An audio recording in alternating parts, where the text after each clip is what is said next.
If you are divorced from or currently in a recovery process with someone who has been destructive to your relationship, you might be wondering if your reactions to their behavior are also abusive and destructive. Today I'm going to give you 3 categories of truth about reactive behavior so you can know for sure what category you fall into. For the best advice on divorce, emotional abuse, and betrayal, be sure to hit like and subscribe so you can be notified every Sunday when I post a new video. I'm Coach Ketra with Life Curated Coaching. I am a nationally certified recovery coach, and I have survived emotional abuse, betrayal, and a divorce after a 17-year marriage. So it is very likely that I can understand what you are going through right now. You don't have to do it alone. Let's do this together. The first thing we want to look at is reactivity versus instigating. What's the difference here? Reactions are a direct action taken to protect yourself from ongoing rejection, withholding, and criticism. Some reactions include mirroring back. So if your partner is constantly withholding or keeping themselves busy so that you feel incredibly neglected, then oftentimes you're going to busy yourself up and you're going to join groups and clubs and ministries and things to keep you busy because you're feeling so rejected and alone while they keep themselves busy avoiding you. This can include any habit that we use to numb ourselves out, not just joining groups, but shopping, overeating, any kind of obsessive behavior that we use as a coping mechanism. If the person in your life is constantly countering what you say, if they are arguing every point you make, every opinion you make, and trying to invalidate your thoughts and opinions, oftentimes you might keep explaining yourself over and over to try to make it clear that this is just your opinion. But in the end, they do so much twisting that you are so flustered and just overwhelmed with emotion because of the purposeful misunderstanding, you lash out and call them a jerk or some name out of pure frustration. When a controlling person in your life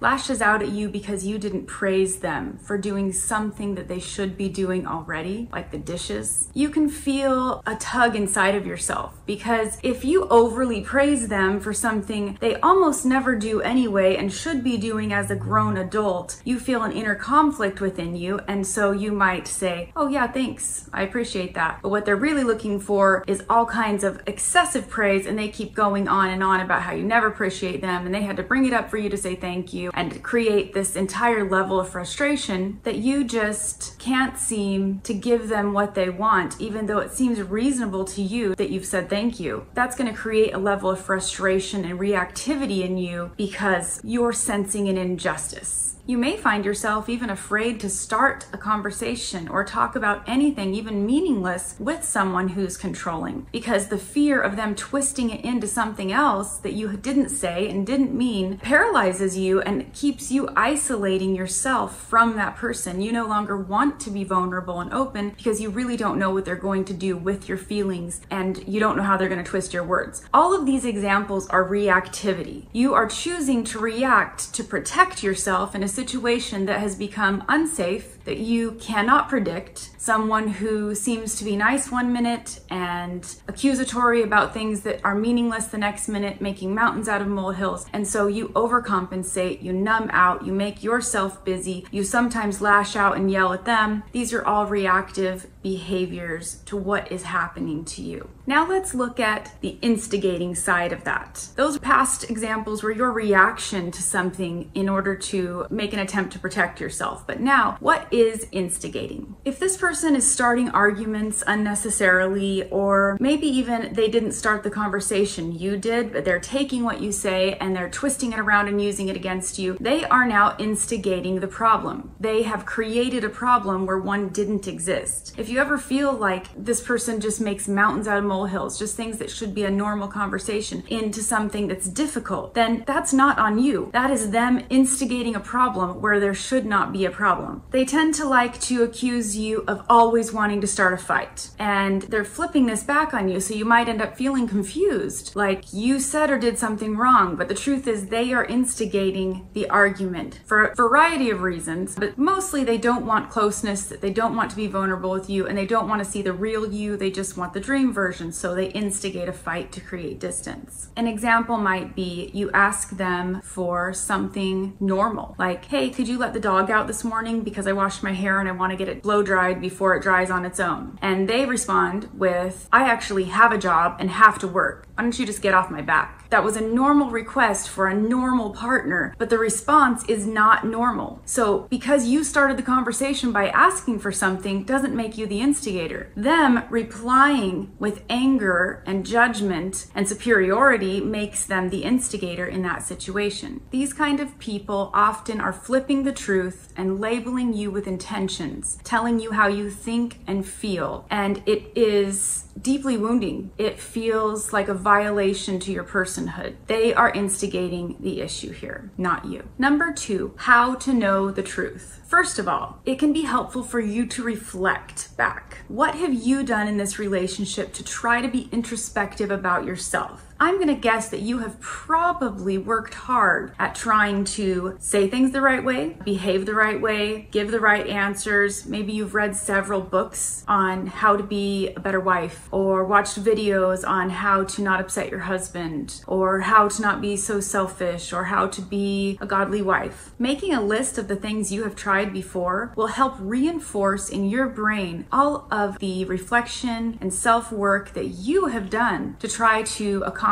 this relationship and make it work, so that you don't constantly look at yourself, blaming yourself as an instigator when you're not really one. You need to get the truth written down so you can see the truth. Ask yourself if you have altered your behavior to soften his reactions. Have you asked yourself, what's wrong with me? Why does he only do this with me? That's very real. Many times a controlling person does this with their spouse only, and if they do it with other people, it's much more subtle and it's not detectable because they're not lashing out at them. They might be manipulative to get their way, but they're not overtly criticizing or demeaning them. That is saved just for the spouse. Ask yourself if there are times in the past of this relationship and other relationships you may have been in that you did give yourself fully and vulnerably, and you weren't closed off and protecting yourself. If you have been vulnerable in the past, then that's a very good indication that you are vulnerable at heart. That is your nature, but you have been forced to self-protect in a controlling relationship. So we want to look at the whole reality of our life and the spectrum of our past behavior so that we can get a good picture of who we really are and what our behavior patterns really are or were before they had been manipulated by someone who is controlling. Ask yourself if you are longing for intimacy and vulnerability and connectedness, because you probably are. If you are being reactive to someone else's behavior, you are still probably hurting on the inside, and you still are probably longing for connection and vulnerability. And that's a good sign that this is not you. You are not the instigator. If you really do long for these things, you have probably tried to give them several times, and the problem is coming from the other party. Ask yourself if this other person only does nice things for you when they're in the doghouse, when they are trying to suck you back in, when they want to have sex. Are they doing something to get a result and then that behavior is short-lived and it seems to flip off again after they got what they wanted? This is a sign that they try to suck you back in and allow you to be vulnerable again so that they can start this process all over again. And then you become reactive because you let your walls down when they sucked you in. It can be very confusing, but it's worthwhile for you to take the time and ask yourself these questions about what the pattern is in this relationship. If everything that I explained about what you have tried in the past is a fit for you, if you have tried to be introspective and looked at yourself, this is a really good indication that the issue is not with you and that your reactions are not abusive to the other person. They are simply a protective mechanism for yourself. Number 3, let's ask ourselves, what is a justified reaction? So if a soldier is fighting and gets shot and is in pain because they got shot, is it their fault that they got shot? No, it's not their fault. They didn't pull a trigger and make themselves get shot. If someone else shot them, it's not their fault. But they are in pain and they're going to react. They're going to yell, they're going to scream, and they're going to be in pain as a result of someone else's behavior. That's what reactivity is. If you neglect a dog and beat it and starve it, would you be shocked if one day it bit you? I don't think so, because that dog is reacting to the conditioning of being neglected, mistreated, beaten, and starved. If you are with someone who is neglecting you, ignoring you, criticizing you, starving you for affection, and demeaning your humanity, you are probably going to lash out in pain and anger, and that is justified. If this person has promised to be a witness to your life, a teammate, someone who respects you as an equal human being, then doesn't it make sense that if they criticize you and demean you and treat you like you have little value, that you would cry out in pain? It makes sense to me. And pointing the finger back at someone who has been injured by your hand is manipulation, plain and simple. The Bible tells us what to look for in another human being and the fruit of a relationship that is in a good place. In Galatians 5:22 and 23, it says, "But the fruit of the Spirit is love, joy, peace, patience, kindness,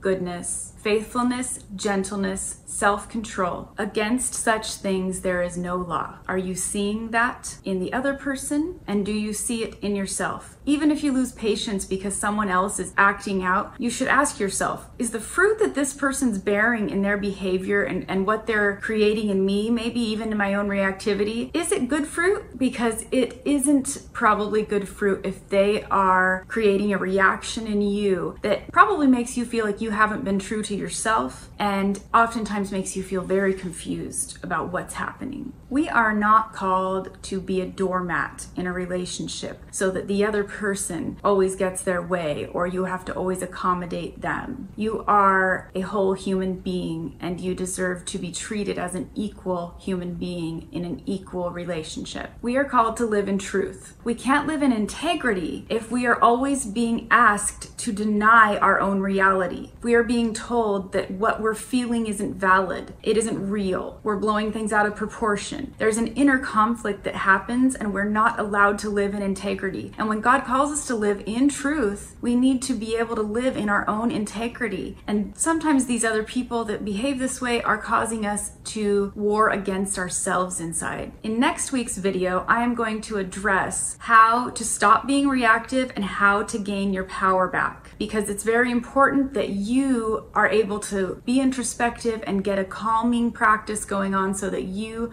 don't feed into these situations and give them the reaction they want. Oftentimes they're seeking a reaction out of you, and if you can master your emotions and not give them the reaction that they desire, that's going to help you moving forward. For more helpful information, see my video on verbal abuse, and also see my link for one-on-one coaching in the description. If you have any interest in one-on-one coaching, I am able to coach anyone from anywhere in the world. Also, please be sure to hit like and subscribe and comment below. I would love to hear what you would like me to cover in a future topic for a video, or if you have any questions about this one. Until next time, curate a life by your own design.